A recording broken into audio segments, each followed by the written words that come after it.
पंतप्रधान नरेंद्र मोदी यांनी वाराणसी लोकसभा मतदारसंघातून मंगळवारी आपला उमेदवारी अर्ज दाखल केला। यावेळी मुख्यमंत्री एकनाथ शिंदे आणि प्रफुल्ल पटेल यांच्यासह एनडीएतील घटक पक्षाचे प्रमुख नेते उपस्थित होते।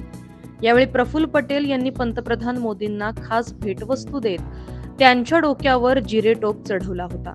मात्र या जिरेटोपावरून नवीन वादाला तोंड फुटलं। खासदार संजय राऊत, उद्धव ठाकरे यांच्यासह महाविकास आघाडीच्या नेत्यांनी प्रफुल्ल पटेल यांच्यावर टीका केली। तसंच पंतप्रधान मोदींना जिरेटोप घातल्याबद्दल शिवभक्तांमधूनही प्रफुल्ल पटेल यांच्याविषयी नाराजी व्यक्त करण्यात आली। जिरेटोपावरून टीकेची झोड उठल्यानंतर अखेर प्रफुल्ल पटेल यांनी या संदर्भात ट्विट करत स्पष्टीकरण दिलंय।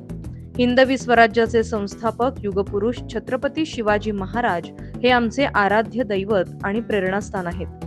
त्यांच्या आदर्शांवर आणि लोककल्याणाच्या मार्गावर मार्गक्रमण करण्यासाठी आम्ही कटिबद्ध आहोत। छत्रपती शिवाजी महाराज यांचा अपमान होईल अशी कोणतीही गोष्ट कधी मनातही येऊ शकत नाही। यापुढे काळजी घेऊ, असं प्रफुल्ल पटेल यांनी म्हटलं। प्रफुल्ल पटेल यांनी पंतप्रधान नरेंद्र मोदी यांना जिरेटोप चढवल्यानंतर हा व्हिडिओ सोशल मीडियावर व्हायरल झाला। टीकेची झोड उठल्यानंतर भाजप आणि शिवसेना शिंदे गट तसंच प्रफुल्ल पटेल यांनी सारवासारव करण्याचा प्रयत्न केला।